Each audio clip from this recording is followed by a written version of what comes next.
यह नजारा देखने वाले थाउजेंड सी आइलैंड के हर एक कल्टीवेटर का मुंह सदमे से खुला का खुला रह गया। उनकी आंखें फटी की फटी रह गईं। उसने कियांदाओ ओल्ड एंसेस्टर के हमले को बीच से चीर दिया। 10 से भी ज्यादा गोल्डन कोर स्टेज कल्टीवेटर्स को धूल में मिला दिया, और फिर भी उसके पास एक पूरी पहाड़ी को 2 हिस्सों में काटने की ताकत बची थी। क्या यह सच में एक नैसेंट सोल स्टेज का स्वॉर्ड ऊर्जा वेव था? नैसेंट सोल स्टेज सच में एक बिग शॉट लेवल है, बेहद ताकतवर। विक्रम ने अपने अंदर उमड़ती हुई असीमित ऊर्जा को महसूस किया। उसके होठों पर एक हल्की सी मुस्कान तैर गई और उसकी नजरें सीधे थाउजेंड सी आइलैंड के आइलैंड मास्टर पर टिक गईं। मैं अपने इस नए ब्रेक थ्रू का जश्न तुम्हारी जान लेकर मनाऊंगा। यह ठीक नहीं है। विक्रम की उन खौफनाक नजरों का सामना करते ही थाउजेंड सी आइलैंड के आइलैंड मास्टर को ऐसा लगा जैसे कोई भयानक राक्षस उसे घूर रहा हो। उसके चेहरे का रंग पूरी तरह से उड़ गया। लेकिन उसके पास हिलने तक का समय नहीं था। बिजली की फुर्ती जैसी एक परछाई पहले ही उसके सामने आ चुकी थी, जो अपने साथ एक ऐसी खौफनाक ताकत लेकर आई थी जिससे उसकी सांसें अटकने लगीं। बूम! वहां मौजूद लोगों ने वॉइड रेल्म में सिर्फ एक भयानक धमाके की आवाज सुनी। इससे पहले कि कोई कुछ समझ पाता, एक शरीर किसी तोप के गोले की तरह सीधा 5th आइलैंड की जमीन में जा धंसा, जिससे पूरा आइलैंड बुरी तरह कांप उठा। Island! Island lord! Thousand sea island के आइलैंड मास्टर को देखकर कई कल्टीवेटर्स की सांसें रुक गईं। वह कई मीटर गहरे गड्ढे में फंसा हुआ था। उसका आधा शरीर जमीन के अंदर था और उसका चेहरा पूरी तरह से बिगड़ चुका था। क्या यह कोई मजाक था? सिर्फ एक बार उनका अजेय आइलैंड लॉर्ड एक नैसेंट सोल स्टेज कल्टीवेटर के सिर्फ एक मुक्के में ढेर हो गया था। हरामजादे! कियांदाओ ओल्ड एंसेस्टर को आखिरकार होश आया। वह गुस्से से पागल हो उठा और उसके शरीर से एक बेहद घनी और खौफनाक समुद्री ऊर्जा फूट पड़ी। उसकी पूरी ताकत का स्तर पल भर में कई गुना बढ़ गया। उसने अपना हाथ उठाया और कई मीटर चौड़ा एक समुद्री नीले रंग का ऊर्जा का गोला उसके हाथों में इकट्ठा होने लगा। नाइटफॉल! जैसे ही वह उस गोले को फेंकने वाला था, जिस दुश्मन पर उसने निशाना साधा था, वह अचानक गायब हो गया। जिस जगह पर विक्रम और थाउजेंड सी आइलैंड का आइलैंड मास्टर मौजूद थे, वह जगह अब घने अंधेरे में डूब चुकी थी। एक डोमेन? कियांदाओ ओल्ड एंसेस्टर सन्न रह गया। एक ऐसा कल्टीवेटर जो वॉइड रिफाइनिंग के बेहद करीब था, उससे ज्यादा डोमेन के बारे में बहुत कम लोग जानते थे। उसके सामने फैला यह अंधेरा यकीनन एक डोमेन ही था, लेकिन एक नैसेंट सोल स्टेज का कल्टीवेटर डोमेन कैसे बना सकता है? खतरा!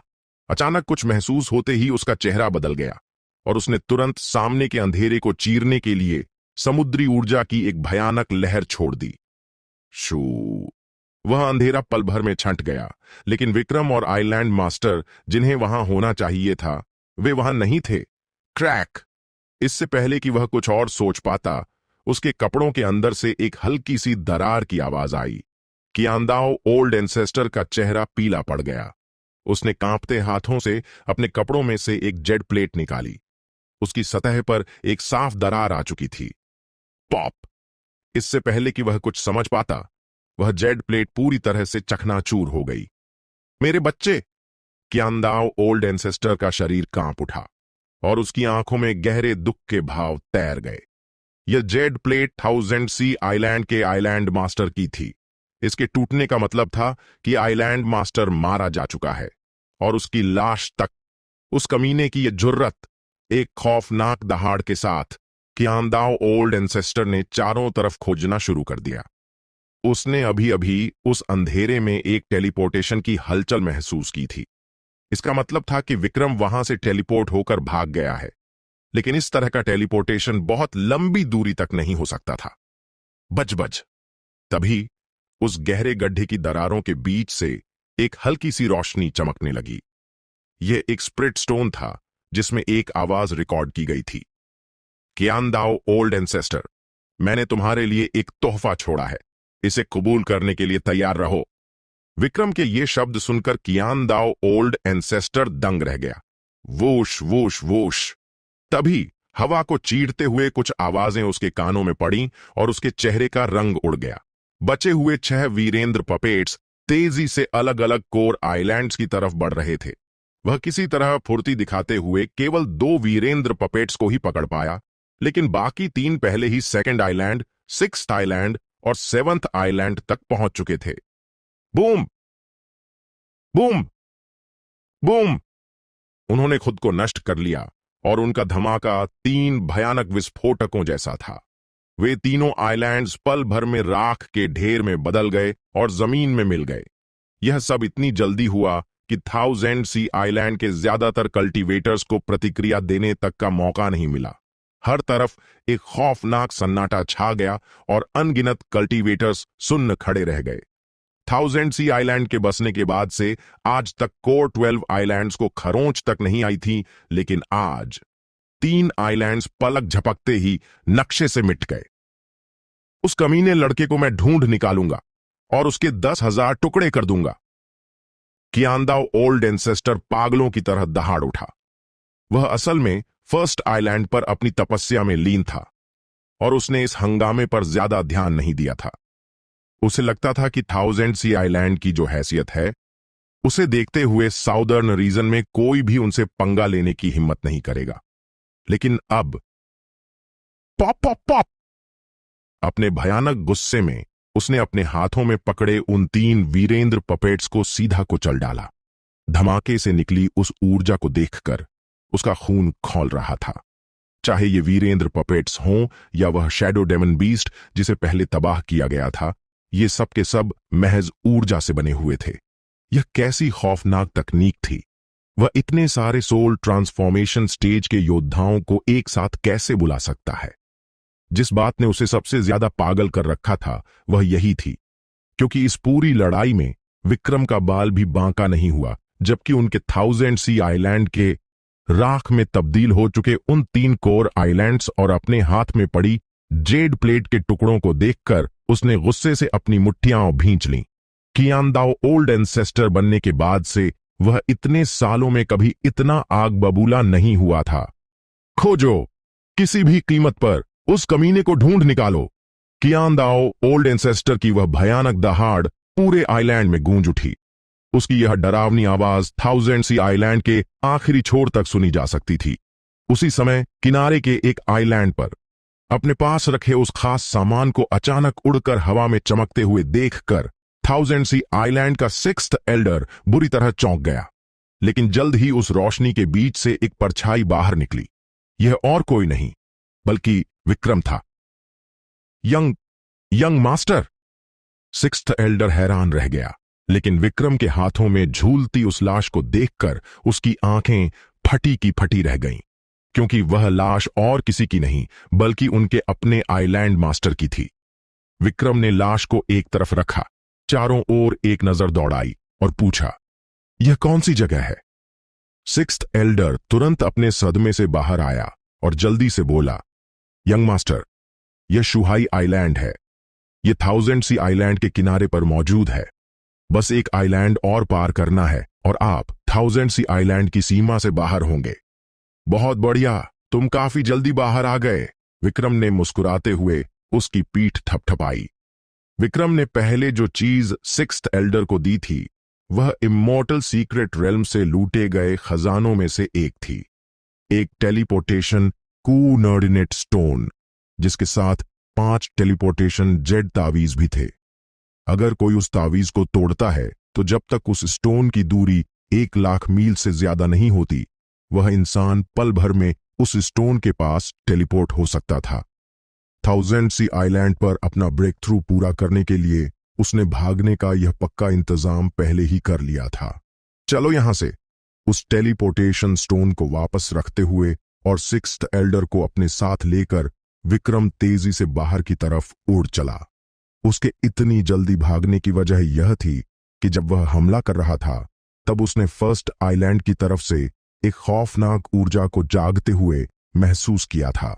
अगर उसका अंदाजा सही था तो कियांदाओ ओल्ड एंसेस्टर को कंट्रोल करने वाला वह डेमोनिक कल्टीवेटर अब अलर्ट हो चुका था।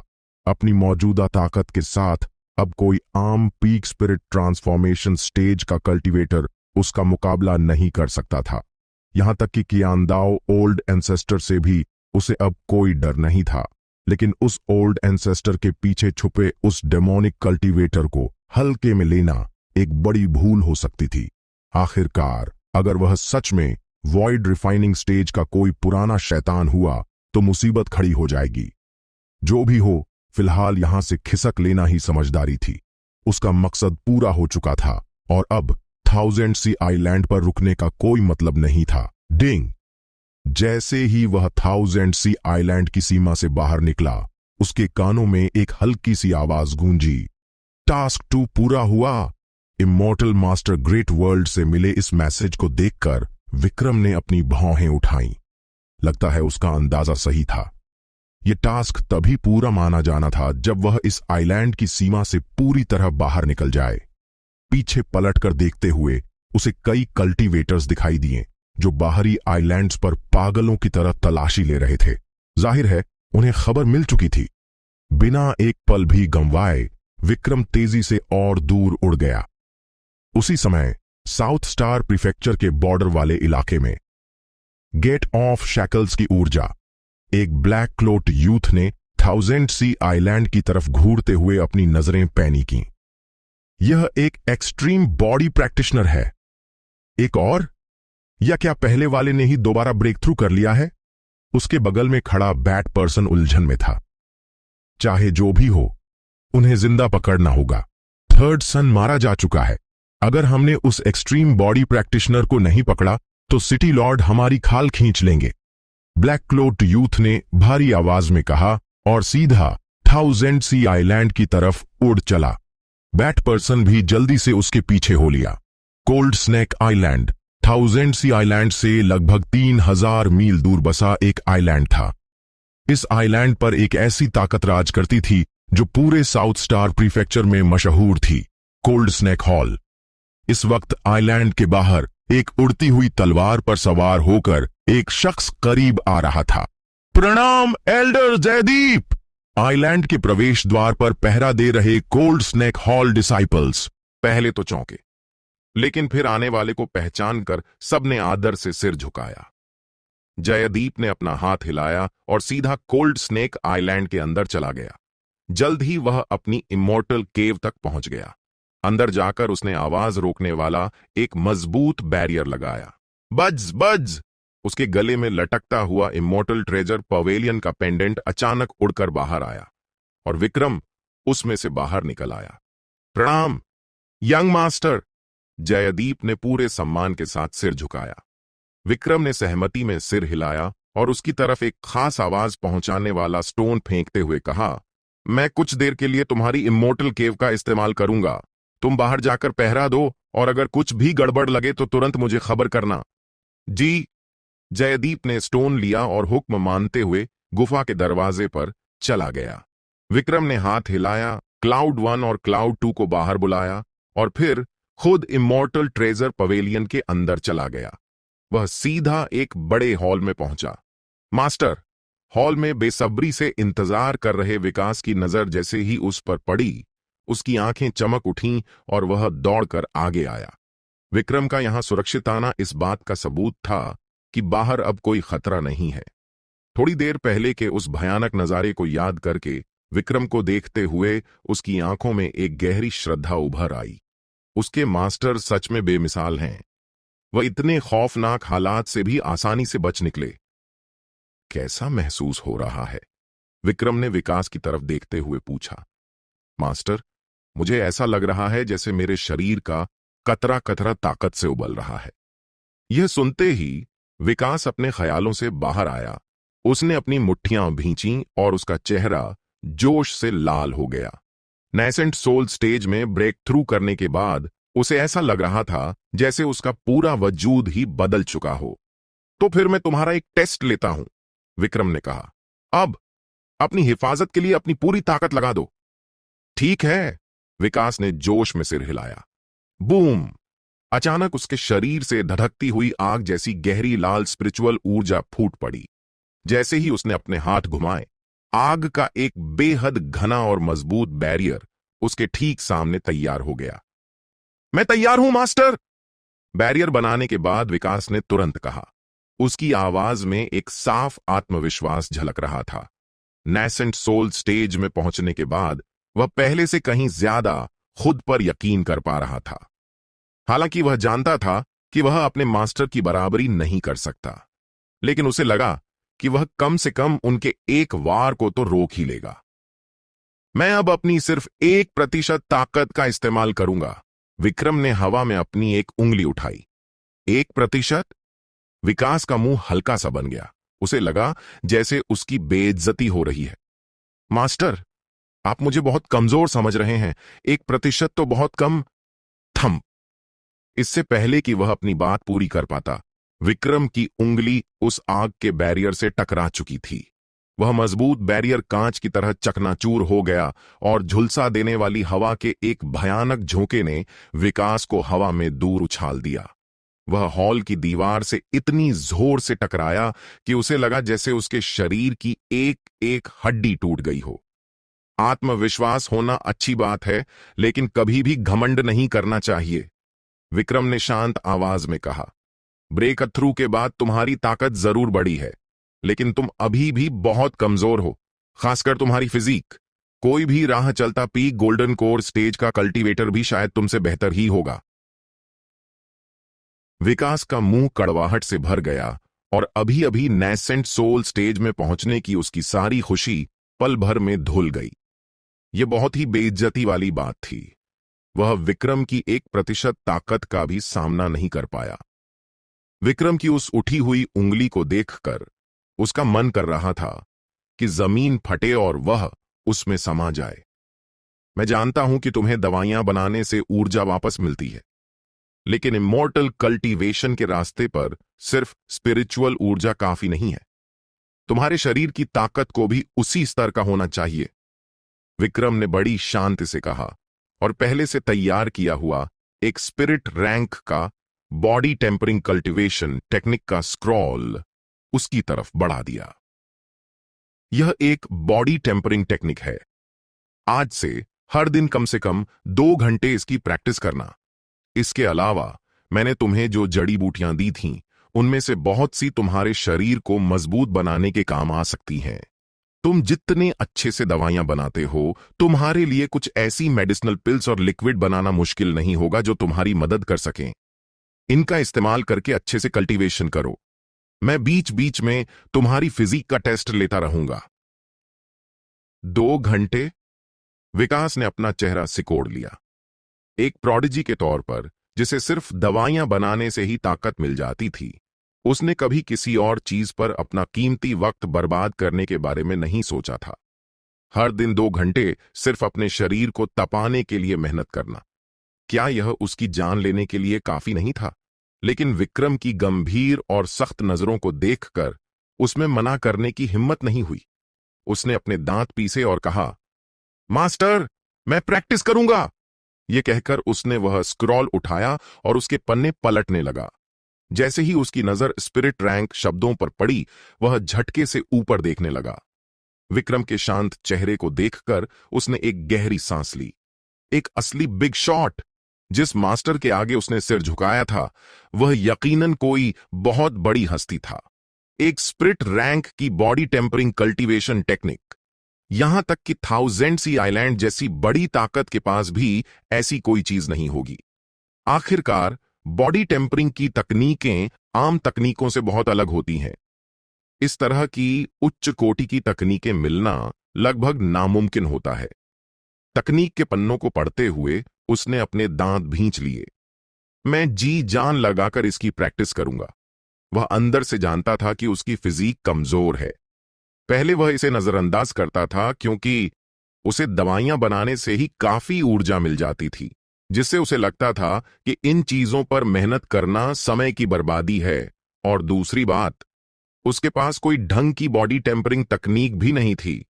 आम कसरत से शरीर को इस हद तक मजबूत बनाना बहुत मुश्किल था। लेकिन अब जब उसके पास यह शानदार तकनीक थी, तो प्रैक्टिस न करने का कोई बहाना नहीं था। आखिरकार जब उसका शरीर फौलाद जैसा मजबूत हो जाएगा और साथ में दवाइयां बनाने से मिलने वाली उसकी खास ताकत मिलेगी, तो उसकी कुल ताकत आसमान छूने लगेगी। चूंकि अभी उसके लिए दवाइयां बनाने में और आगे बढ़ना थोड़ा मुश्किल था, तो वह अब अपनी शारीरिक ताकत को अगले मुकाम तक ले जाएगा। उसकी आंखों में दृढ़ निश्चय देखकर विक्रम मुस्कुराया और तुरंत हॉल से बाहर निकलकर विच इमॉर्टल स्टाफ में चला गया, जहां सागर था। बाप रे! अंदर कदम रखते ही विक्रम हैरान रह गया। उसने देखा कि वह विशाल विच पावर सी लगभग सूख चुका था और अब वहां सिर्फ कुछ ही मीटर पानी बचा था, और सागर उस बचे हुए समुद्र के पानी में लेटा हुआ गहरी नींद में सो रहा था। गॉडमदर, गले लगाओ। सीनियर सिस्टर, गले लगाओ। वह नींद में बड़बड़ा भी रहा था, जैसे किसी प्यारी चीज को छू रहा हो। उसका गोल मटोल सा चेहरा हवा में रगड़ खा रहा था। विक्रम! वह तुरंत उस जगह से बाहर निकल आया। हालांकि यह छोटा सा शरारती लड़का नींद में बातें कर रहा था, लेकिन उसका शरीर खुद ब खुद उसके नए नैसेंट सोल स्टेज रेल्म को स्थिर कर रहा था, इसीलिए चिंता की कोई बात नहीं थी। एक विच इमोर्टल के रीइंकारनेशन के तौर पर कल्टीवेशन के मामले में इस छोटे लड़के के पास एक ऐसा वरदान था जिसकी बराबरी करना आम इंसानों के बस की बात नहीं थी। तुम्हारे डिसाइपल ध्रुव ने सफलतापूर्वक golden core stage major achievement तक ब्रेक थ्रू कर लिया है, जिससे तुम्हें 100 गुना कल्टीवेशन रिटर्न मिला है। अचानक अपने शरीर में आई ऊर्जा की भयानक लहर को महसूस करके विक्रम की भौहें तन गईं। खींच लो। उसने तुरंत एक्सट्रीम बॉडी आर्ट को सक्रिय किया और उसके शरीर के अंदर मौजूद दोनों मुट्ठी भर बड़े नैसेंट सोल्स ने अपने मुंह खोल लिए और उस रिटर्न ऊर्जा को पानी की तरह गटागट पीने लगे, जब तक कि वह पूरी तरह से सोख नहीं ली गई। गल्प! विक्रम और उसके डैनेटियन में मौजूद दोनों नैसेंट सोल्स ने एक साथ डकार ली और फिर एक साथ अपना सिर हिलाया। यह बहुत कम है। गोल्डन कोर स्टेज के ब्रेक थ्रू से मिलने वाली यह 100 गुना रिटर्न ऊर्जा अब उसके लिए पानी की एक बूंद जैसी थी। इससे तो उसके दांतों की प्यास भी नहीं बुझ रही थी। एक्सट्रीम बॉडी आर्ट का यही सबसे बड़ा नुकसान है। नैसेंट सोल्स की ऊर्जा की बढ़ती हुई भूख को महसूस करते हुए विक्रम ने एक ठंडी सांस छोड़ी। एक्सट्रीम बॉडी आर्ट हर मायने में बेमिसाल था, सिवाय इसके कि इसे जिस हद तक ऊर्जा की जरूरत होती थी वह पागलपन था। मिसाल के तौर पर गोल्डन कोर स्टेज के स्मॉल कंप्लीशन से पीक तक और फिर पीक के 10वें स्तर तक पहुंचने के लिए उसने जितनी ऊर्जा सोखी थी, वह 1000 से भी ज्यादा गोल्डन कोर स्टेज कल्टीवेटर्स को नैसेंट सोल स्टेज तक पहुंचाने के लिए काफी थी। यही वजह थी कि उसकी लड़ने की ताकत इतनी खौफनाक और अकल्पनीय थी। उसे यकीन था कि अगर अभी 8 या 10 आम सोल ट्रांसफॉर्मेशन स्टेज के कल्टीवेटर्स भी एक साथ उस पर हमला कर दें, तो वह उन्हें बिना पसीना बहाए धूल चटा सकता है। हल्का सा सिर हिलाते हुए वह उस जगह गया जहां ध्रुव था। ध्रुव ने अभी अभी गोल्डन कोर स्टेज में ब्रेक थ्रू किया था और अब वह पीक गोल्डन कोर स्टेज की तरफ तेजी से बढ़ रहा था। विक्रम ने उसे परेशान नहीं किया और बाहर निकलकर एक दूसरे हॉल के पास गया जहां सुहानी थी। उस लड़की को मेरफोक के एक झुंड के साथ खुशी से बातें करते देख उसने उसे भी डिस्टर्ब नहीं किया। वह सीधा इमोर्टल मास्टर ग्रेट वर्ल्ड में दाखिल हो गया। बधाई हो host, immortal master great world अब लेवल 4 पर अपग्रेड हो चुका है। कानों में गूंजती उस अलौकिक आवाज को सुनकर विक्रम के होठों पर एक संतोषजनक मुस्कान आ गई। उसके और सागर के नैसेंट सोल स्टेज में पहुंचने से और सुहानी के गोल्डन कोर में ब्रेक थ्रू करने से इमोर्टल मास्टर ग्रेट वर्ल्ड ने जाहिर तौर पर अपना एक और अपग्रेड पूरा कर लिया था। वॉइड में उभरती हुई रोशनी की गेंदों को देखकर उसने उन्हें छूने की जल्दबाजी नहीं की। इसके बजाय उसने सबसे पहले इमोर्टल मास्टर टोकन से मिली नई जानकारी को चेक किया। Immortal master token, immortal master great world level 4। इस अपग्रेड से मिले नए अधिकार 1। अब 7 लाइट ऑनर्ब्स हासिल किए जा सकते हैं। प्रोग्रेस 5/7। एक मिशन पूरा करके एक और लाइट ऑनर्ब हासिल किया जा सकता है 1/1। एक मिशन पूरा हो चुका है और उसका इनाम लिया जा सकता है 2। मायराड रेल्म्स टेक्निक पवेलियन के अधिकार लेवल 4 पर अपग्रेड हो गए हैं। 3. ऊर्जा गैदरिंग टावर के लेवल 2 के अधिकार हासिल हुए। 4. टैलेंट प्लांटिंग फील्ड के लेवल 2 के अधिकार हासिल हुए। 5. कमांड ब्रश को अपग्रेड किया जा सकता है। कई नए डिसाइपल्स की भर्ती के कारण डिसाइपल्स की संख्या के आधार पर एक एक्स्ट्रा इनाम दिया गया है। 6 डिसाइपल सुरक्षा तावीज। कमाल है। नए अधिकारों की इस शानदार लिस्ट को देखकर विक्रम ने एक गहरी सांस ली। उसकी आंखों में एक अजीब सी चमक आ गई। वह तुरंत मिशन पवेलियन में गया और पूरा हो चुके मिशन 2 का इनाम लिया, जिससे अब वह 3 लाइट ऑर्ब्स को एक साथ छू सकता था। बच उसी समय उसके सामने वाले मिशन एरिया पर एक नया मिशन का मैसेज चमकने लगा। मिशन 3 सभी डिसाइपल्स से जुड़ा हुआ। मिशन का लक्ष्य संपूर्ण विकास, सभी डिसाइपल्स को एक प्रमुख रेल्म ऊपर उठाना, सभी डिसाइपल्स का कम से कम नाइसेंट सोल स्टेज तक पहुंचना जरूरी है। समय सीमा 2 साल। काउंटडाउन 729 दिन 23 घंटे 59 मिनट 59 सेकंड। मिशन का इनाम 1 लाइट ऑर्ब छूने का मौका। ध्यान दें, इस मिशन को पूरा करने के बाद मिशन 4 अनलॉक हो जाएगा। सबको एक प्रमुख रेल ऊपर उठाना। विक्रम का मुंह हल्का सा मुड़ गया। ध्रुव, विशाल और सुहानी के लिए यह ठीक था। उन्हें सिर्फ नैसेंट सोल स्टेज तक ब्रेक थ्रू करना था, लेकिन सागर, रिया और विकास को सोल ट्रांसफॉर्मेशन स्टेज तक पहुंचना होगा। 2 साल, खैर यह समय बहुत कम भी नहीं है। वह तुरंत मिशन पवेलियन से बाहर आया और उसकी नजरें उन चमकते हुए लाइट ऑनर्ब्स पर टिक गईं। एक साथ 3 लाइट ऑनर्ब्स को छूना। जब से उसने इमॉर्टल मास्टर ग्रेट वर्ल्ड खोला था, तब से यह सबसे बड़ा मौका था। सभी लाइट ऑनर्ब्स को ध्यान से देखते हुए विक्रम ने आगे बढ़कर उस ऑर्ब को छुआ जो सबसे बड़ा लग रहा था। बीस्ट रियरिंग कोर्टयार्ड प्राप्त हुआ। रोशनी का वह ऑर्ब बिखर गया और चमकते हुए शब्दों की एक लाइन उसके सामने हवा में तैरने लगी। रंबल। अगले ही पल ग्रेट वर्ल्ड की खाली जमीन से एक बेहद विशाल और भव्य कोर्टयार्ड उभर कर बाहर आ गया। मायराड रेल्म्स टेक्निक पवेलियन और ऊर्जा गैदरिंग टावर जैसी इमारतों की तुलना में यह कोर्टयार्ड कई गुना ज्यादा विशाल था। इसका मुख्य दरवाजा ही लगभग 100 मीटर ऊंचा था। Beast rearing. दरवाजे के सामने लगे पत्थर के बोर्ड पर लिखे 2 बड़े शब्दों को देखकर विक्रम अपनी ठुड्डी खुजलाने लगा। क्या इसका कोई संबंध स्पिरिट बीस्ट से है? उसने अंदर कदम रखा। उसके सामने एक बेहद विशाल और खुला मैदान था। सिर्फ एक नजर में ही यह किसी छोटे मैदानी इलाके जितना बड़ा लग रहा था। उसी वक्त उसके हाथ के पिछले हिस्से पर हल्की सी गर्माहट महसूस हुई और इमॉर्टल मास्टर टोकन ने उसे एक जानकारी दी। लेवल 1 बीस्ट रियरिंग अधिकार प्राप्त हुए। होस्ट स्पिरिट बीस्ट्स को बीस्ट रियरिंग कोर्टयार्ड में ला सकता है। इस कोर्टयार्ड के अंदर कल्टीवेशन करने वाले सभी स्पिरिट बीस्ट्स को आधी मेहनत में 2 गुना फल मिलेगा। इसके अलावा जो स्पिरिट बीस्ट्स यहां कदम रखेंगे उन्हें एक ब्लेसिंग मिलेगी। ब्लेसिंग पाने वाले स्पिरिट बीस्ट्स होस्ट के प्रति एक गहरा लगाव महसूस करेंगे, जिससे उन्हें काबू करना आसान हो जाएगा। वर्तमान में उपलब्ध ब्लेसिंग्स की संख्या 10/10। विक्रम की भौहें हल्की सी उठीं। इसका संबंध सच में स्पिरिट बीस्ट से ही था। उसने इस विशाल मैदानी कोर्टयार्ड के बिल्कुल बीच में देखा, जहां एक बहुत बड़ा टेलीपोर्टेशन एरे मौजूद था। थोड़ी देर सोचने के बाद उसने तुरंत इमॉर्टल ट्रेजर पवेलियन से स्ट्राइप्ड स्पिरिट टाइगर और उस व्हाइट फेदर्ड ग्रेट ईगल को अंदर बुला लिया, जो उसे साउथ क्लाउड सिटी से साउथ शो प्रीफेक्चर तक उड़ाकर लाया था। Young master. अचानक ऐसी अनोखी जगह पर लाए जाने से स्ट्राइप्ड स्पिरिट टाइगर थोड़ा कंफ्यूज था, लेकिन फिर भी उसने जल्दी से विक्रम के सामने सिर झुकाया। स्क्रीच।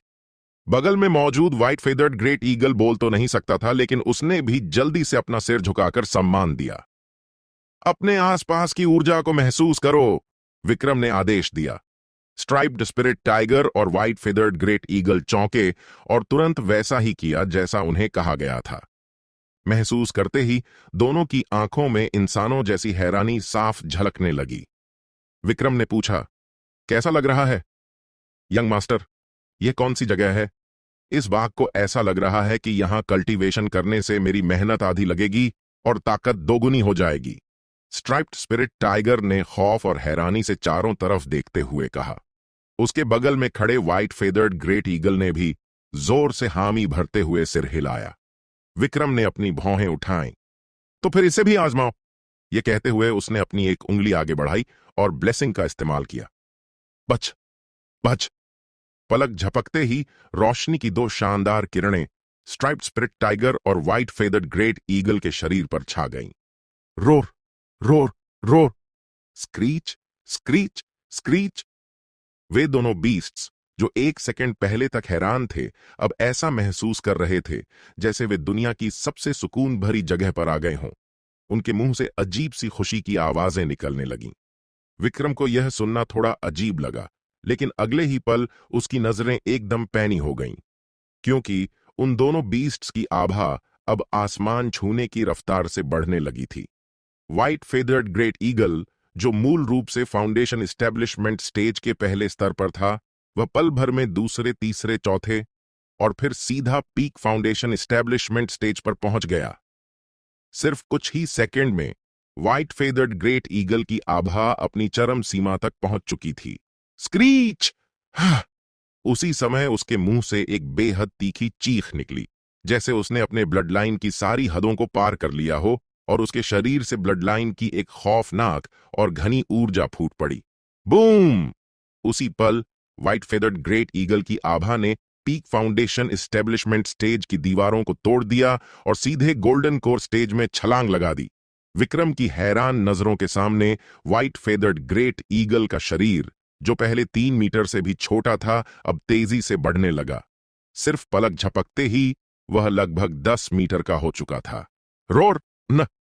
उसी समय बगल में खड़े स्ट्राइप्ड स्पिरिट टाइगर ने भी एक गगन भेदी दहाड़ लगाई। उसकी आभा ने नैसेंट सोल स्टेज माइनर अचीवमेंट से सीधे छलांग लगाई, मेजर अचीवमेंट को पीछे छोड़ दिया और सीधे पीक नैसेंट सोल स्टेज में कदम रख दिया। एक ही पल में आसमान छूने वाली ताकत हासिल करने वाले उन दोनों बीस्ट्स को देखकर विक्रम का चेहरा भी हैरानी से भर गया। यह भी मुमकिन है? विक्रम उन दोनों बीस्ट्स को कुछ देर तक घूरता रहा, खास तौर पर उस व्हाइट फेदर्ड ग्रेट ईगल को। Mutated white eagle, realm, golden core stage blood line, mutated blood line, ऊपरी सीमा टूट चुकी है। भविष्य में उच्च स्तरों तक शानदार ब्रेक थ्रू की संभावना। इमोर्टल मास्टर हेवनली आई से मिली इस जानकारी ने विक्रम को पूरी तरह से चौंका दिया। म्यूटेटेड? सिर्फ एक ब्लेसिंग ने साधारण व्हाइट ईगल के ब्लड लाइन को सीधे म्यूटेट कर दिया? Young master! तभी उसके कान के पास अचानक एक छोटी लड़की की मीठी आवाज गूंजी। विक्रम ने म्यूटेटेड व्हाइट ईगल की तरफ हैरानी से देखा। अब तुम इंसानों की भाषा बोल सकती हो? यंग मास्टर, मुझे खुद नहीं पता, यह बस अचानक। व्हाइट ईगल ने जवाब दिया। उसकी आवाज में अभी भी बचपना और झिझक थी। बहुत अच्छा, विक्रम मुस्कुराया। मैं तुम्हें आज से सफेद बुलाऊंगा। जी ठीक है यंग मास्टर। व्हाइट ईगल ने खुशी से सिर हिलाया।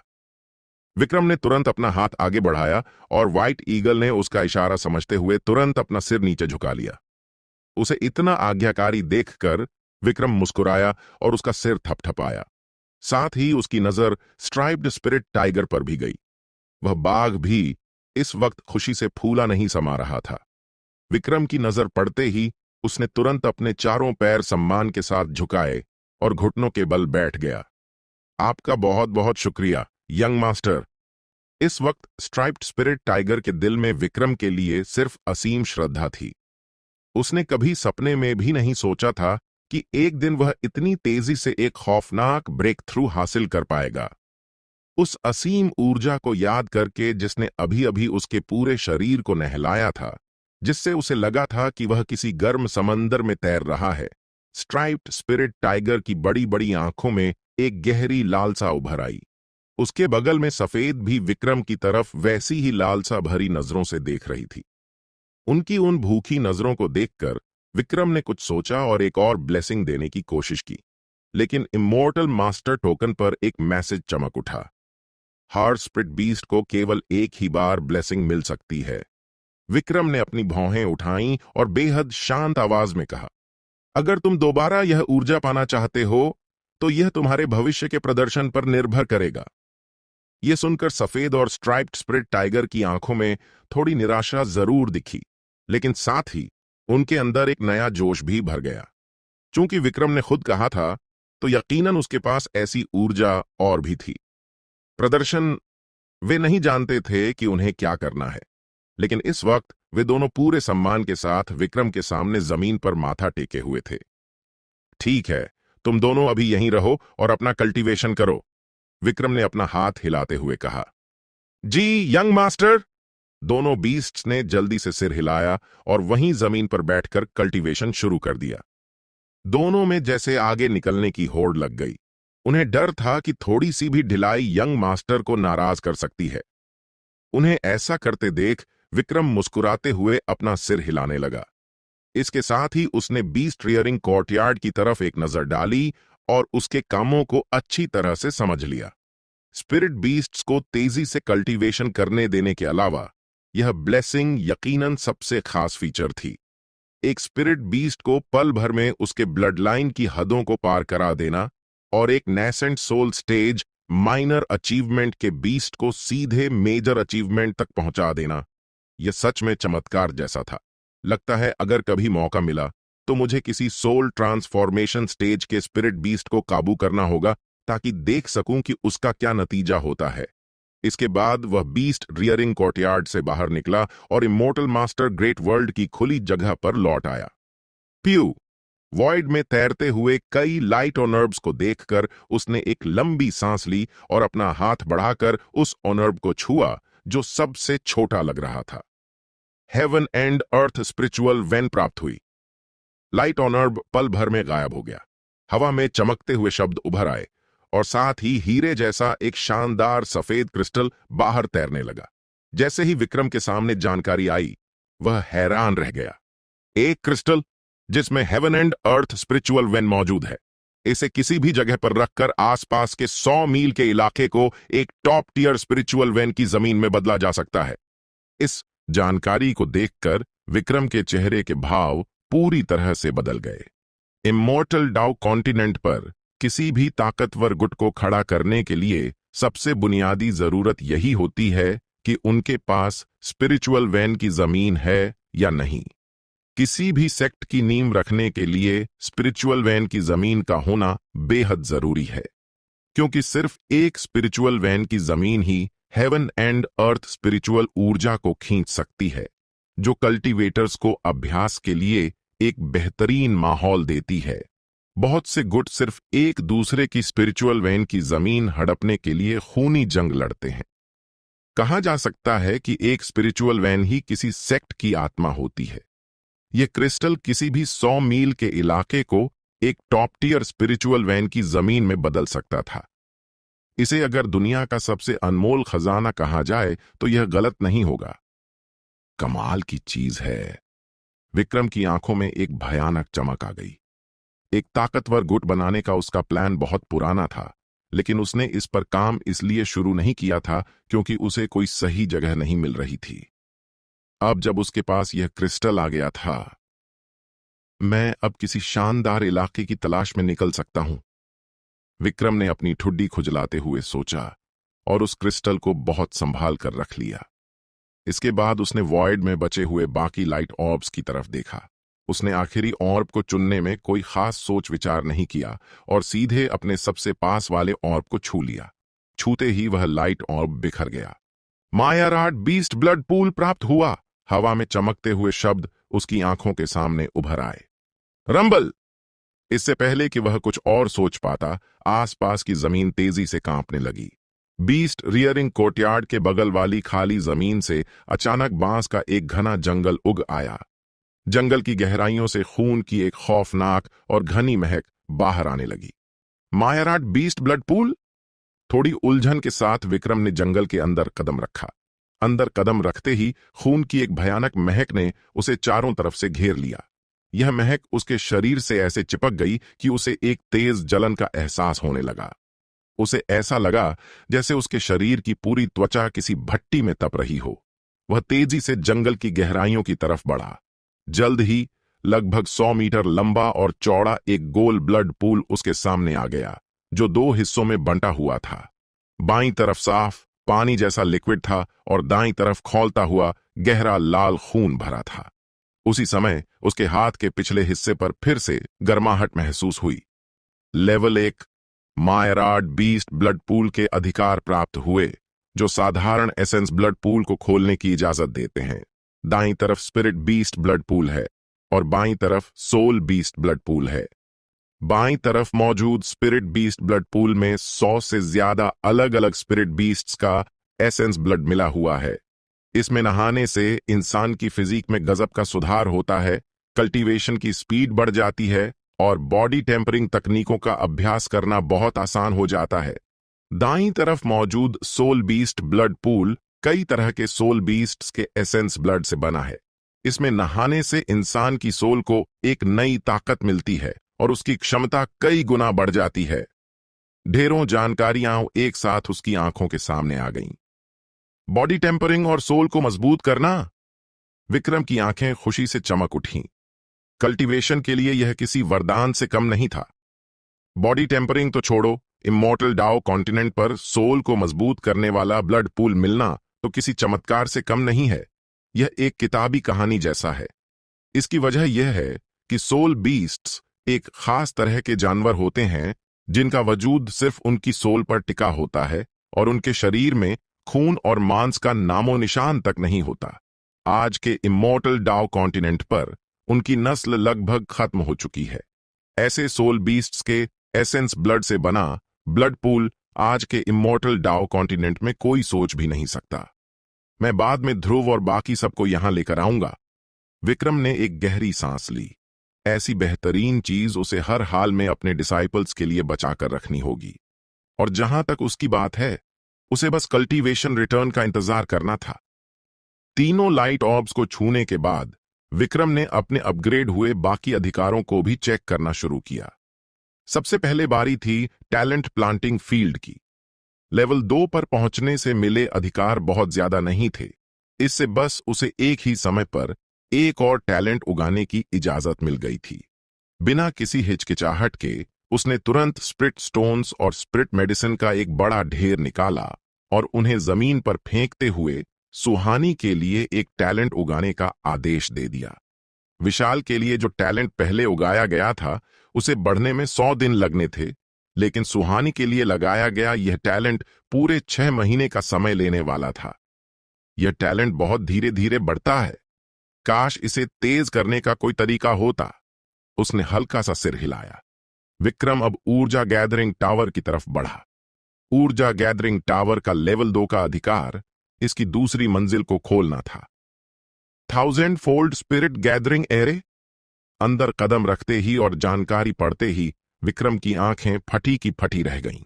पहली मंजिल का 100 गुना एरे ही पहले से काफी खौफनाक था, लेकिन यह सच में 1000 गुना हो गया। 1000 गुना! पागलपन! इस ऊर्जा गैदरिंग टावर की दूसरी मंजिल तो सीधा सीधा पागलपन है।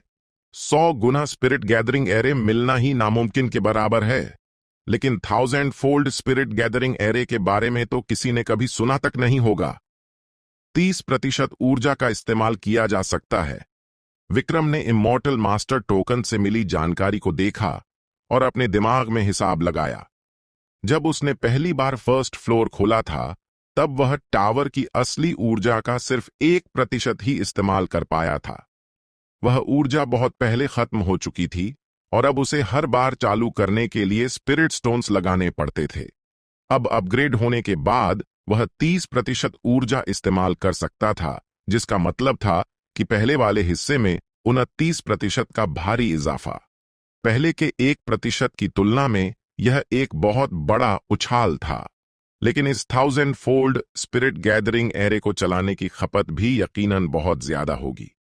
यह ऊर्जा शायद बहुत बार इस्तेमाल करने लायक नहीं बचेगी। क्यों ना इसे एक बार आजमाया जाए? यह सोचते ही विक्रम ने तुरंत विशाल और रिया को, जो फर्स्ट फ्लोर पर थे, ऊपर बुला लिया।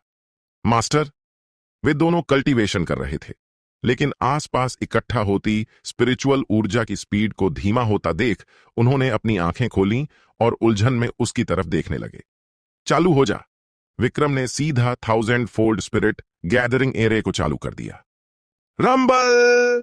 पलक झपकते ही ऊर्जा गैदरिंग टावर के पूरे सेकंड फ्लोर पर मौजूद स्पिरिचुअल ऊर्जा पूरी तरह से बेकाबू हो गई। यह विशाल और रिया बुरी तरह चौंक गए। अपना कल्टीवेशन जारी रखो। विक्रम की आवाज सुनकर दोनों ने एक पल भी बर्बाद नहीं किया और वापस अपने कल्टीवेशन में डूब गए। जैसे ही उन्होंने कल्टीवेशन शुरू किया और स्पिरिचुअल ऊर्जा को अंदर खींचना शुरू किया, सेकंड फ्लोर की बेकाबू स्पिरिचुअल ऊर्जा पागलों की तरह उनकी तरफ दौड़ी और पल भर में उन दोनों के इर्द गिर्द ऊर्जा का एक खौफनाक बवंडर बन गया। विशाल और रिया की आभा अब नंगी आंखों से दिखने वाली रफ्तार से बढ़ने लगी। आह! जल्द ही विशाल के मुंह से एक तेज चीख निकली, क्योंकि उसकी ओवरलॉर्ड ट्रू ऊर्जा उसके चारों ओर घूमने लगी और उसके शरीर के अंदर से एक सुनहरी रोशनी फूट पड़ी। तुम्हारे डिसाइपल विशाल ने सफलतापूर्वक small completion golden core stage से गोल्डन कोर स्टेज तक ब्रेक थ्रू कर लिया है, जिससे तुम्हें 100 गुना कल्टीवेशन रिटर्न मिला है। विक्रम की भौहें तन गईं। मास्टर! विशाल ने भी इस वक्त अपनी आंखें खोल लीं। अब कुछ मत कहो, मैं तुम्हें बाहर ले जाऊंगा ताकि तुम अपने रेल्म को अच्छी तरह से पक्का कर सको। विशाल ने हामी भरते हुए सिर हिलाया। लगातार ब्रेक थ्रू करने के बाद वह अपने अंदर ओवरलॉर्ड ट्रू ऊर्जा को बुरी तरह से उबलते हुए महसूस कर रहा था। यहां की स्पिरिचुअल ऊर्जा हद से ज्यादा खौफनाक थी। अगर उसने इसे सोखना जारी रखा तो उसे लगा कि उसका रेल्म पूरी तरह से बिगड़ जाएगा। बूम! विशाल को बाहर भेजने के तुरंत बाद विक्रम के सामने ऊर्जा की एक और खौफनाक लहर उठी। तुम्हारी डिसाइपल रिया ने सफलतापूर्वक नैसेंट सोल स्टेज माइनर अचीवमेंट से मेजर अचीवमेंट तक ब्रेक थ्रू कर लिया है, जिससे तुम्हें 100 गुना कल्टीवेशन रिटर्न मिला है। खुशी से अपनी आंखें खोलने वाली रिया को देखकर विक्रम ने कहा, रिया, तुम भी बाहर जाओ और अपने रेल्म को अच्छी तरह पक्का करो। जी।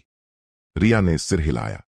विक्रम ने उसे भी इमॉर्टल ट्रेजर पवेलियन में वापस भेज दिया और फिर खुद भी ऊर्जा गैदरिंग टावर से बाहर निकल आया। उसने तेजी से एक्सट्रीम बॉडी आर्ट को चलाया ताकि वापस मिली उन दोनों ऊर्जा लहरों को सोख सके। रिया के नैसेंट सोल स्टेज ब्रेक थ्रू से मिली ऊर्जा काफी डरावनी थी। उसकी नैसेंट सोल को इसे पूरी तरह से सोखने में कई बड़े घूंट लेने पड़े। अपने अंदर की नैसेंट सोल को थोड़ा भरा हुआ महसूस करते हुए विक्रम ने अपनी भौहें उठाईं। अगर ऐसी एक या दो लहरें और मिल जाएं, तो वह शायद नैसेंट सोल स्टेज मेजर अचीवमेंट की तरफ बढ़ सकता था। ऊर्जा गैदरिंग टावर को देखते हुए सेकंड फ्लोर के खुलने से वह अंदर तक खुश था। इसके बाद उसने कमांड ब्रश बाहर निकाला। अपग्रेड करना है ना? इमॉर्टल मास्टर टोकन के अधिकारों को देखते हुए विक्रम ने सीधा अपग्रेड चालू कर दिया। बज बज! पलक झपकते ही पूरा ब्रश आर्टिफैक्ट टाइम लाइट के एक घने घेरे में लिपट गया। रोर! अचानक उसके कानों में किसी जानवर की खौफनाक दहाड़ गूंजी। विक्रम की भौहें तन गईं और उसने अपनी नजरें कमांड ब्रश पर टिका दी। कुछ समय पहले जब young dragon remnant spirit command brush के अंदर गया था, तब उसने कहा था कि अंदर भेड़ जैसा दिखने वाला एक आर्टिफैक्ट स्पिरिट सो रहा है। क्या वह अब जाग गया था? हालांकि जानवर की वह दहाड़ बस एक बार सुनाई दी और फिर गायब हो गई, जबकि कमांड ब्रश के इर्द गिर्द लिपटी आर्टिफैक्ट राइम लाइट ने उसे किसी रोशन कोकून की तरह ढंक लिया। 1%, 2%। विक्रम की आंखों के सामने एक धीमी गति वाला प्रोग्रेस बार उभर आया। इस रफ्तार से अपग्रेड पूरा होने में शायद आधा घंटा लग जाएगा। यह देखकर विक्रम सीधा पास मौजूद मायराड रेल्म्स टेक्निक पवेलियन के अंदर चला गया। वह बाकी सब कुछ देख चुका था। अब वह मायराड रेल्म्स टेक्निक पवेलियन के अपग्रेड हुए अधिकारों को आजमाना चाहता था। अंदर कदम रखते ही उसके हाथ के पिछले हिस्से पर तेज गर्माहट हुई। लेवल 4 के अधिकार प्राप्त हुए और डिसाइपल्स के लिए कल्टीवेशन टेक्निक्स मैच करने के 2 मौके मिले हैं। सिर्फ 2 बार। विक्रम ने एक हल्की सांस छोड़ी और थोड़ा निराश होकर सिर हिलाया। टेक्निक मैच करने के जो मौके मिल रहे थे, वह उसके डिसाइपल्स भर्ती करने की रफ्तार से बहुत पीछे थे। सागर, रिया और विकास के पास अभी तक अपनी कोई खास कल्टीवेशन टेक्निक नहीं थी, इसलिए वह अभी के लिए तीनों में से सिर्फ 2 को ही चुन सकता था। जो पहले आया उसे पहले मिला। इस हिसाब से विक्रम ने सागर और रिया के लिए टेक्निक्स मैच की। जहां तक विकास की बात है, उसे अभी इंतजार करना होगा। मैचिंग पूरी हुई, मैचिंग पूरी हुई। जैसे ही लगातार 2 मैसेज स्क्रीन पर चमके, उसके सामने 2 स्क्रॉल हवा में उभर आए।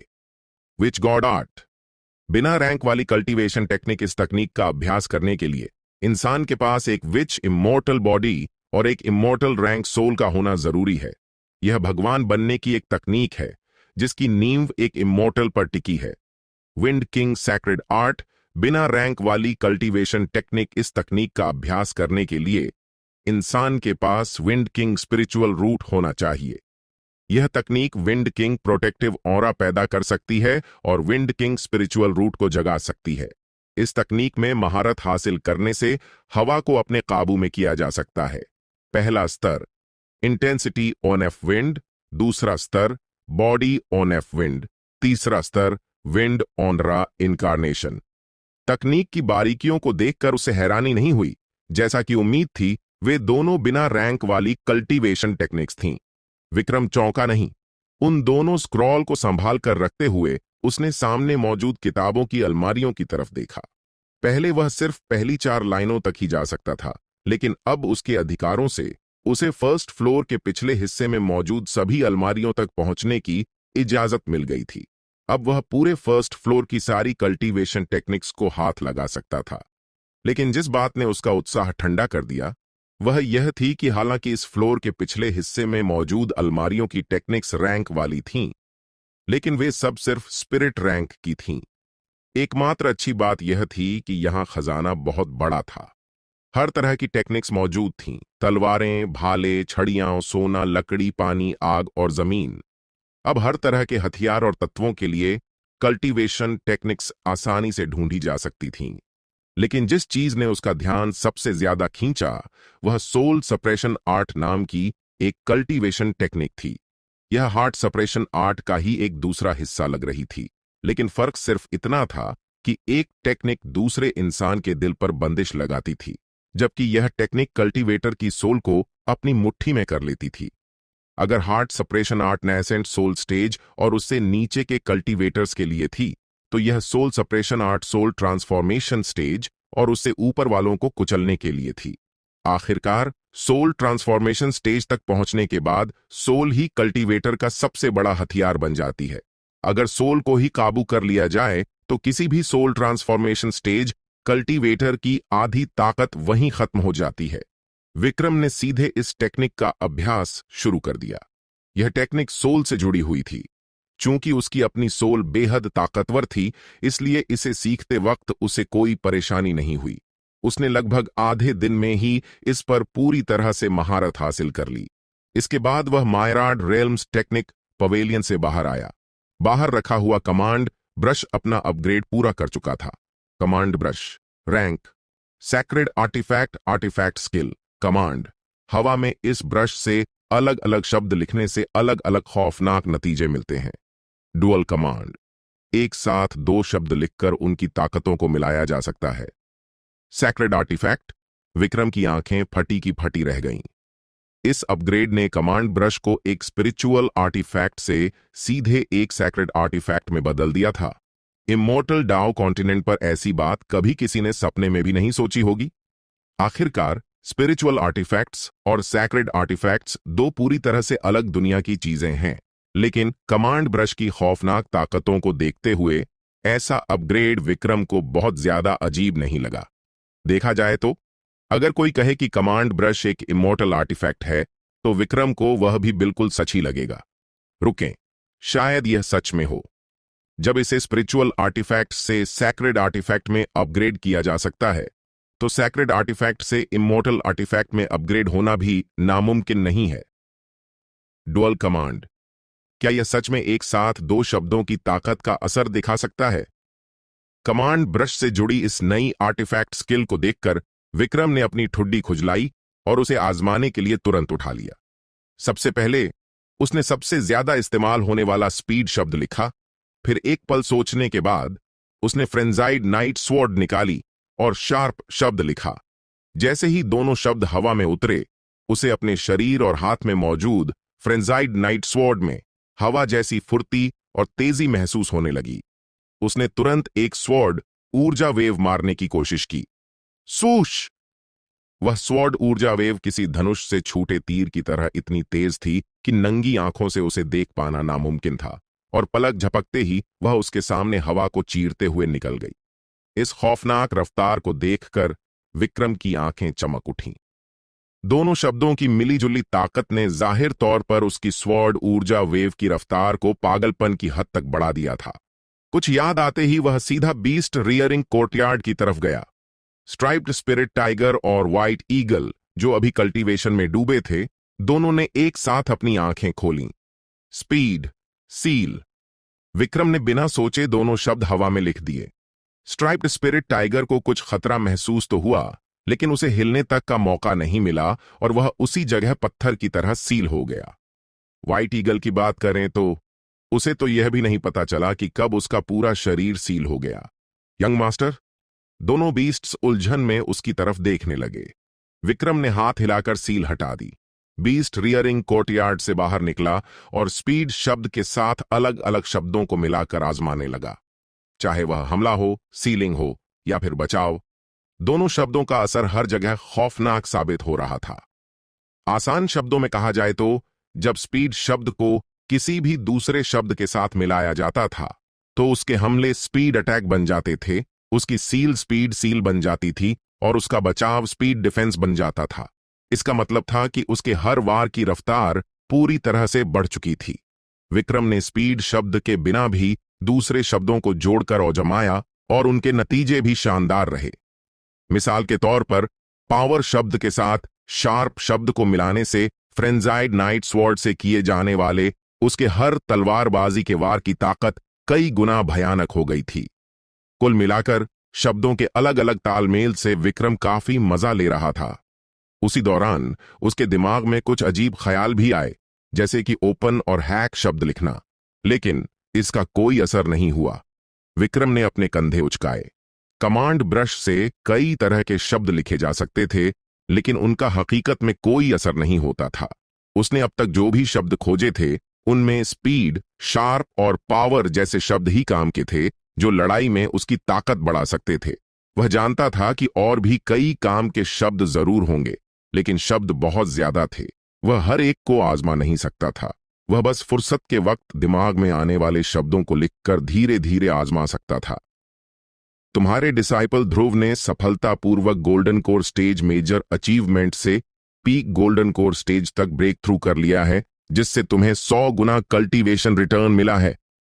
इसी बीच उसके शरीर में रिटर्न ऊर्जा की एक और तेज लहर दौड़ गई।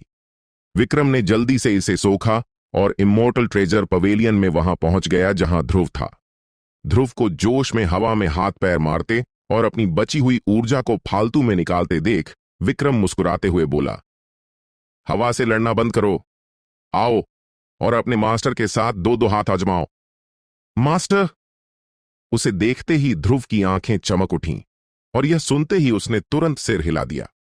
Golden dragon pupils, sacred dragon transformation. उसने अपनी पूरी ताकत झोंक दी। उसकी आंखें सुनहरे ड्रैगन की आंखों में बदल गईं और उसी समय उसके पूरे शरीर से ड्रैगन की दहाड़ों की खौफनाक गूंज निकलने लगी। आंग। वॉइड रेल्म को चीरता हुआ विशाल ड्रैगन जैसी ताकत से भरा एक सुनहरा मुक्का विक्रम की तरफ पूरी रफ्तार से बढ़ा। ये थोड़ा मजेदार है। विक्रम ने अपनी भौहें हल्की सी उठाईं और सीधे मुक्के का सामना करने के लिए अपना हाथ आगे कर दिया। बूम। इमोर्टल ट्रेजर पवेलियन का यह पूरा फ्लोर भयानक रूप से कांप उठा।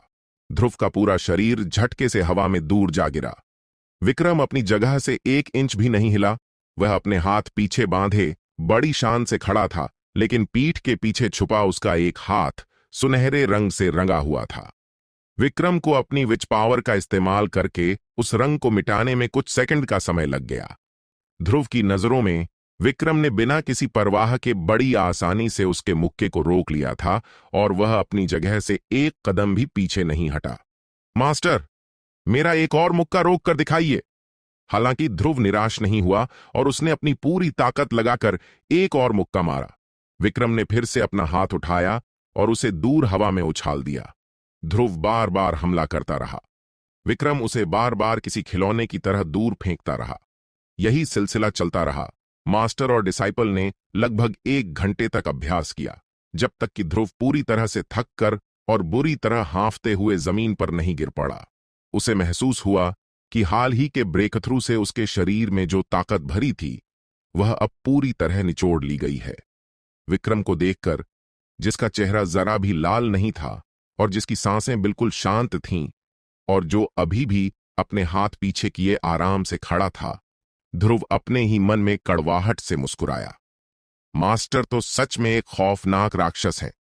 भविष्य में अगर मैं ब्रेक थ्रू कर भी लूं तो मैं कभी मास्टर के साथ अभ्यास करने की गलती नहीं करूंगा।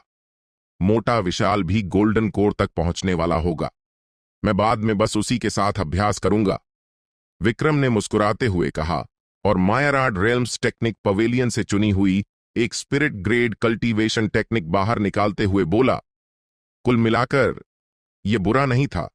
मैंने तुम्हारे लिए एक और कल्टीवेशन टेक्निक चुनी है, जब भी समय मिले इसमें महारत हासिल कर लेना। शुक्रिया मास्टर, ध्रुव ने जल्दी से उसे ले लिया। विक्रम वहां ज्यादा देर नहीं रुका और सीधा रिया के पास पहुंच गया। मास्टर, जमीन पर पालथी मारकर बैठी रिया को उसके आने का एहसास हो गया था। उसने तुरंत अपनी आंखें खोलीं और उठना चाहा। उठने की जरूरत नहीं है, विक्रम ने अपना हाथ हिलाते हुए कहा। मेरे पास एक कल्टीवेशन टेक्निक है जो तुम्हारे लिए बहुत सही है। मैं अब तुम्हें वह सिखाने जा रहा हूं। मेरी बातों को ध्यान से सुनना। ये सुनते ही रिया के चेहरे के भाव गंभीर हो गए और उसने अपना पूरा ध्यान लगा दिया।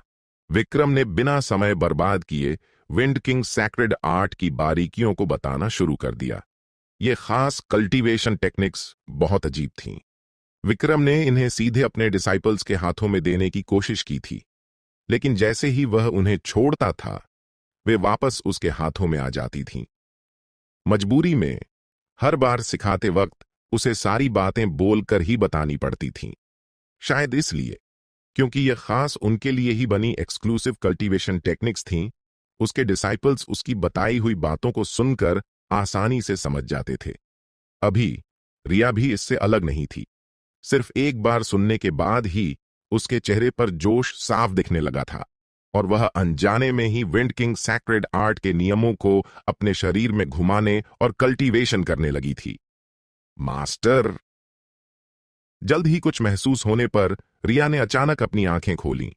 विक्रम मुस्कुराया, जगाओ अपने सेकंड स्पिरिचुअल रूट को। रिया यह सुनकर पूरी तरह सन्न रह गई।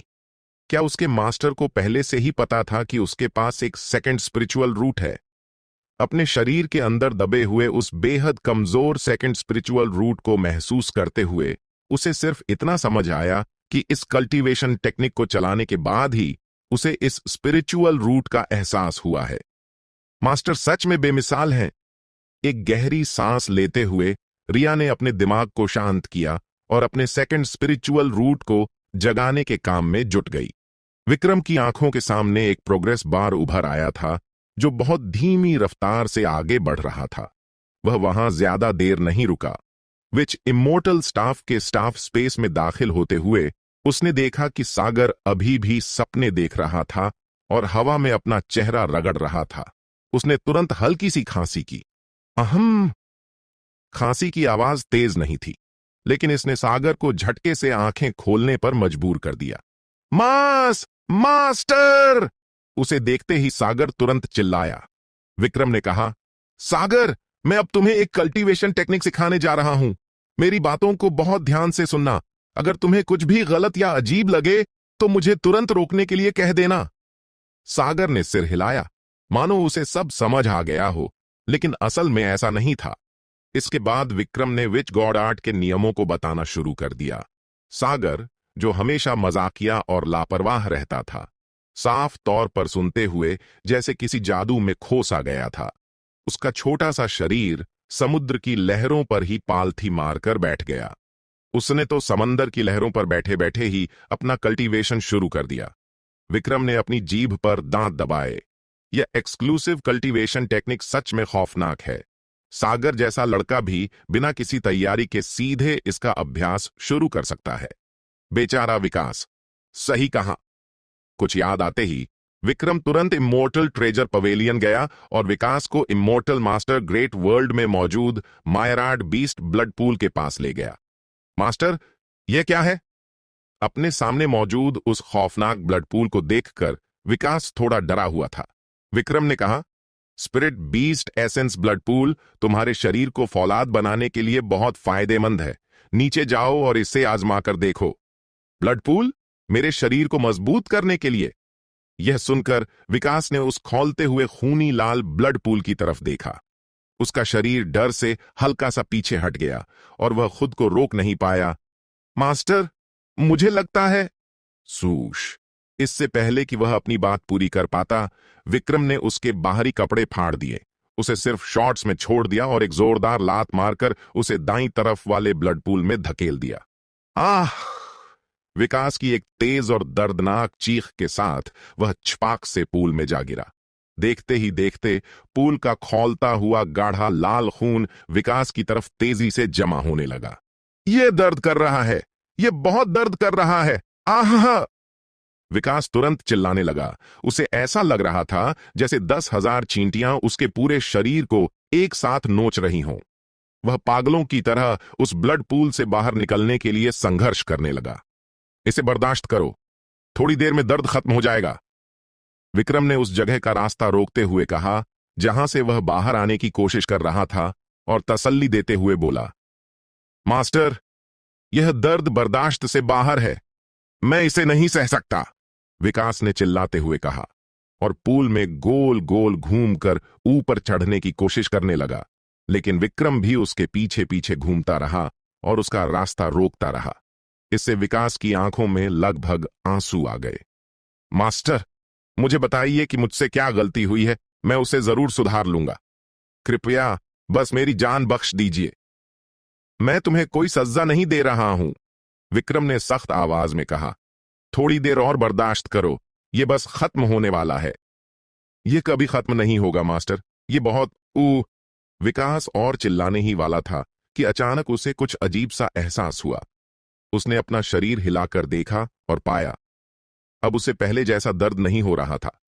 रुकिए, यह। विकास ने महसूस किया और पाया कि उसके चारों ओर जमा होने वाला खून का पानी अब एक गर्म धारा में बदल गया था, जिससे उसे ऐसा लग रहा था जैसे वह किसी सुकून भरे गर्म झरने में नहा रहा हो। ओह ओह! वह जितनी देर भीगता रहा, उसे उतना ही ज्यादा सुकून मिलने लगा, जिससे उसके मुंह से अनजाने में ही कराहने की आवाजें निकलने लगीं। उसके चेहरे पर यह मजा और सुकून देखकर विक्रम अपनी हंसी नहीं रोक पाया और उसने अपना सिर हिलाया। साथ ही उसने कहा, सिर्फ मजा मत लो, स्पिरिट बॉडी आर्ट को चालू करो। विकास तुरंत होश में आया और उसने बिना समय बर्बाद किए स्पिरिट बॉडी आर्ट को चलाना शुरू कर दिया। उसके आसपास का स्पिरिट बीस्ट ब्लड पूल तुरंत और तेजी से उसकी तरफ बहने लगा और जल्द ही पूल में उसके चारों ओर एक भंवर सा बन गया, जिसके बीचों बीच विकास खुद था। हिस्सा! विकास ने एक गहरी सांस ली। उसका चेहरा इतना शांत और खुश लग रहा था कि वह पूरी तरह से इस मजे में डूब चुका था। यह नजारा देखकर विक्रम ने तुरंत इमोर्टल ट्रेजर पवेलियन से ध्रुव, विशाल और सुहानी को भी अंदर बुला लिया। मास्टर! उन तीनों ने विक्रम के सामने सिर झुकाया और फिर हैरानी से अपने 6th जूनियर ब्रदर विकास की तरफ देखने लगे, जो ब्लड पूल के अंदर बड़े मजे ले रहा था। वहां बस खड़े मत रहो, तुम सब भी नीचे जाओ और इसमें नहाओ, विक्रम ने हुक्म दिया। तीनों ने सिर हिलाया, अपने बाहरी कपड़े उतारे और सिर्फ अपने अंदर के कपड़ों में पूल के अंदर उतर गए। मास्टर, यह बहुत दर्दनाक है, विशाल दर्द से चीखने से खुद को रोक नहीं पाया। ध्रुव और सुहानी के चेहरों पर भी दर्द साफ झलक रहा था। विक्रम ने कहा, जब तुम पहली बार अंदर जाओगे तो थोड़ा दर्द जरूर होगा, इसे बर्दाश्त करो। यह सुनकर हालांकि उन तीनों को काफी दर्द हो रहा था, लेकिन अपने 6th जूनियर ब्रदर के चेहरे का सुकून देखकर उन्होंने भी अपने दांत पीस लिए और बर्दाश्त करने लगे। जल्द ही उनके चेहरों का वह भयानक दर्द सुकून में बदल गया। विक्रम के लिए हैरानी की बात यह थी कि ध्रुव और बाकी दोनों ने भी खून के कई मीटर चौड़े भंवर खड़े कर लिए थे। खास तौर पर ध्रुव, उसका भंवर कई मीटर तक फैल गया था और जिस रफ्तार से उसका शरीर खून की ताकत सोख रहा था वह बेहद खौफनाक थी। विशाल उससे थोड़ा ही पीछे था, लेकिन बहुत ज्यादा फर्क नहीं था। सुहानी की रफ्तार थोड़ी धीमी थी दूसरी तरफ विकास, जो सबसे पहले पूल में गया था, खून सोखने में सबसे ज्यादा पीछे था। क्या इसका संबंध उनकी फिजिक की ताकत से है? विक्रम यह सोचे बिना नहीं रह सका। यंग मास्टर, बचाइए! ठीक उसी वक्त एक दर्द भरी चीख विक्रम के कानों में गूंजी। विक्रम का चेहरा सख्त हो गया और वह बिना एक पल गंवाए इमोर्टल मास्टर ग्रेट वर्ल्ड और इमोर्टल ट्रेजर पवेलियन से बाहर निकल आया। पफ्त! जैसे ही वह इमोर्टल केव पर पहुंचा, उसने देखा कि कोई खून उगलते हुए हवा में पीछे की तरफ उड़ता हुआ उसकी ओर आ रहा है। उसने तुरंत अपना हाथ उठाया और उसे पकड़ लिया। वह उड़ता हुआ इंसान कोई और नहीं बल्कि जयदीप था। उसका चेहरा पीला पड़ चुका था और उसके मुंह से खून की धार बह रही थी। सबसे खौफनाक नजारा उसकी छाती का था। उसके कपड़े पूरी तरह फट चुके थे और वहां डेविलिश ऊर्जा से लिपटा हुआ एक काला पंजे का निशान छपा हुआ था, जो जयदीप की जीवन ऊर्जा को तेजी से सोख रहा था। विक्रम की आंखें सिकुड़ गईं और उसने तुरंत अपना सिर ऊपर उठाया। उसने देखा कि क्लाउड 1 और क्लाउड 2 इस वक्त एक नेसेंट सोल स्टेज के विशालकाय सांप से उलझे हुए थे, जो 10 मीटर से भी ज्यादा लंबा था और डेविलिश ऊर्जा में पूरी तरह लिपटा हुआ था। डेविलिश ऊर्जा का खौफनाक रूप लिए हुए काले बालों वाला एक अधेड़ उम्र का आदमी विक्रम के अचानक वहां आ जाने से उसे घूर रहा था। एक डेमोनिक कल्टीवेटर! विक्रम ने अपनी भौहें सिकोड़ी। जयदीप ने टूटती हुई सांसों के साथ कहा, यंग मास्टर, वह हमारे कोल्ड स्नैक हॉल के मास्टर हैं, hall master Nagraj. Cold snake hall के मास्टर! विक्रम ने अपनी इमोर्टल आई आर्ट का इस्तेमाल करते हुए उस पर एक नजर डाली। Hall master Nagaraj, realm, peak nascent soul stage physique, spirit communicating snake physique talent, सांपों जैसे जीवों के प्रति कुदरती लगाव, कल्टीवेशन टेक्निक्स और battle skills, heavenly snake transformation, demon sealing sacred art, पैदा की गई खास ऊर्जा, डेविलिश ऊर्जा कमजोरियां, प्यूरिफिकेशन पावर से डर, हेवनली स्नेक ट्रांसफॉर्मेशन के रूप में 7 इंच का निशान ही कमजोरी है, साउथ विंड डेमन सेक्ट से है हम। विक्रम ने अपनी भौहें उठाईं। हॉल मास्टर नागराज ने विक्रम को ऊपर से नीचे तक घूरा। उसकी बिना छिपी minor achievement nascent soul stage की आभा को महसूस करके उसने अपनी भौहें उठाईं। उसने जयदीप की तरफ बड़ी बेरुखी से देखा। 2 नेसेंट सोल स्टेज पपेट्स और एक छुपा हुआ नेसेंट सोल स्टेज का कल्टीवेटर भी। जयदीप, तुमने सच में मेरी उम्मीदों से कहीं बढ़कर काम किया है। जयदीप का चेहरा कागज की तरह सफेद था। उसकी छाती पर छपे उस काले पंजे के निशान ने उसकी पूरी जीवन ऊर्जा को सोख लिया था और अब उसमें एक शब्द बोलने की भी ताकत नहीं बची थी। हालांकि जैसे ही एक हथेली उसकी छाती पर रखी गई, उसने महसूस किया कि वह पंजे का निशान पल भर में गायब हो गया और उसकी जीवन ऊर्जा का खिंचाव तुरंत रुक गया। उसने विक्रम की तरफ एहसान भरी नजरों से देखा। हम बाद में बात करेंगे, पहले मैं तुम्हारे हॉल मास्टर का हिसाब कर दूं। विक्रम ने अपना हाथ हिलाया और जयदीप को एक तरफ सुरक्षित रख दिया। मेरा हिसाब? यह सुनकर हॉल मास्टर नागराज ने एक भद्दी सी हंसी हंसी। एक मामूली minor achievement nascent soul stage का कीड़ा इतनी बड़ी बड़ी बातें करने की जुर्रत कर रहा है। मैं जय! इससे पहले कि वह अपना वाक्य पूरा कर पाता, इमोर्टल केव के अंदर बिजली की एक तेज चमक कौंधी। विक्रम को अचानक इतनी खौफनाक तेजी से अपने करीब आते देख हॉल मास्टर नागराज बुरी तरह चौंक गया और उसके शरीर से डेविलिश ऊर्जा का एक घना बादल फूट पड़ा। हालांकि जैसे ही वह डेविलिश ऊर्जा उसके शरीर से बाहर निकली, सुनहरी रिटर्निंग ऊर्जा की एक लहर ने उसे पल भर में साफ कर दिया। स्नैप! उसी वक्त उसने महसूस किया कि एक बेहद ताकतवर हाथ ने उसके कंधे को बुरी तरह जकड़ लिया है। अगले ही सेकंड बैंग! पूरी इमोर्टल केव भयानक रूप से कांप उठी। एक सेकंड पहले जो हॉल मास्टर नागराज डेविलिश ऊर्जा से ढका हुआ और खौफनाक आभा से भरा था, अगले ही सेकंड उसका आधा शरीर जमीन के अंदर ढंसा हुआ था। बैंग! उसी समय सुनहरी रिटर्निंग ऊर्जा की एक खौफनाक लकीर ने सीधे जाकर डेविलिश ऊर्जा वाले उस विशाल सांप को धमाके से उड़ा दिया, जो दोनों पपेट्स से उलझा हुआ था, और उसे खून की धुंध में बदल दिया। सिर्फ पलक झपकने भर के समय में एक आदमी और एक सांप। आदमी जमीन में धंसा हुआ था और सांप के चीथड़े उड़ चुके थे। उनके ठीक बगल में जयदीप यह पूरा खौफनाक नजारा देख रहा था। सदमे से उसका मुंह खुला का खुला रह गया था। वह कोई सपना तो नहीं देख रहा था। खौफनाक पीक नेसेंट सोल स्टेज का हॉल मास्टर नागराज महज पलक झपकते ही इतनी बुरी तरह हार गया। अपना आधा शरीर जमीन के अंदर ढंसे हुए और सिर्फ अपने सिर को बाहर निकाले हुए हॉल मास्टर नागराज का चेहरा खौफ और सदमे से भरा हुआ था। वह विक्रम की तरफ फटी आंखों से देख रहा था। तुम आखिर हो कौन? विक्रम ने उसे पूरी तरह से नजरअंदाज किया और जयदीप की तरफ देखकर पूछा, आखिर हुआ क्या था? यह सुनकर जयदीप अपने सदमे से बाहर आया और जल्दी से बोला, यंग मास्टर, मुझे खुद नहीं पता कि यह सब कैसे हुआ। अभी अभी ये हॉल मास्टर नागराज अचानक इमोर्टल केव पर आ धमके और बिना एक शब्द कहे मुझे अपने इस काले पंजे से मार दिया। अगर आपके दोनों पपेट्स ना होते तो मैं अब तक। विक्रम ने अपनी भौहें उठाईं और हॉल मास्टर नागराज की तरफ मुड़कर देखा। उसने जबरदस्ती उसका एक हाथ जमीन से बाहर खींचा, कागज और कमांड ब्रश बाहर निकाला और सख्त आवाज में बोला, लिखो